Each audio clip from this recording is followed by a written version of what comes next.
ورزنوی پروردهی لترکیه اجبر پاندمیه بگنگشی و فکاران دست بکر. ایسال ده هم لسر اینترنت اونلاین پروردهی بکرن همجل دبیستانان روبرو. پروردهکار جی باره دشینه که پاندمی لسر پروردهی و سازین پروردهی جی باندورین نینی دکه اولگل گرتنا برگریان بفکار دست به ورزنو دکن. Kırsal kesimlerde aileler kalabalık. Hevseroka Şaxa Yegemin ya Sendika Ketkarên Perwerdeyê Eğitim Sena Diyarbekirê Emine Akşayîn radîne ku taybet li dibistanên gund û deverên derveyî bajêran bi nesaziya dibistanan li gor pandemiyê amade nînin û derfetê perwerdehiya online jî gelek kême. Bugün hem keza kendi gördüklerimiz. Ez li dibistana gundekî kar dikim û îro min dît ku çi amadekariyên rênîmayên pandemiyê li vir nehatibûn kirin. Teqrîben ji 18 milyon xandekarên ku îro dest bi xandinê dikin, 6 milyon nikarin online beşdarî perwerdehiyê bibin. Em dibêjin,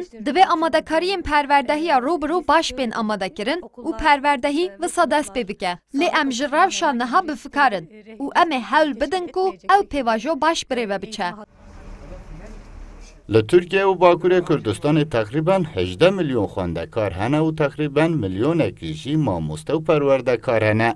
Mamosteyê rehberiya xwendekaran Abdulhaluk Yeşilyer ku li dibistaneka taybet jî tîne ziman ku pandemî li ser dibistanên taybet gelek bandorên neyînî kiriye û li gor sala borî xwendekar ji sedî 75 kêm bûne û ew jî bi tengasiyên mezin dest bi perwerdehiyê dikin. Yani karşılaştığımız bir olay, bir durum değildi gerçi.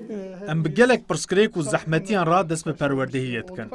Hem qudiyên saziyên perwerdehiyan, hem jî em ketkarên perwerdehiyê ji pandemiyê bandorên neyînî dibînin.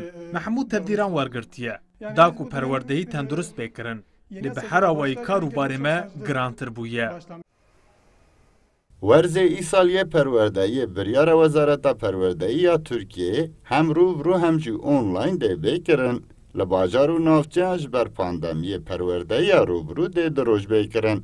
Lê li dibistanên gundan dê bi rênimayan re heftê 5 roj perwerdehî bêkirin. Problemler çözeceğiz.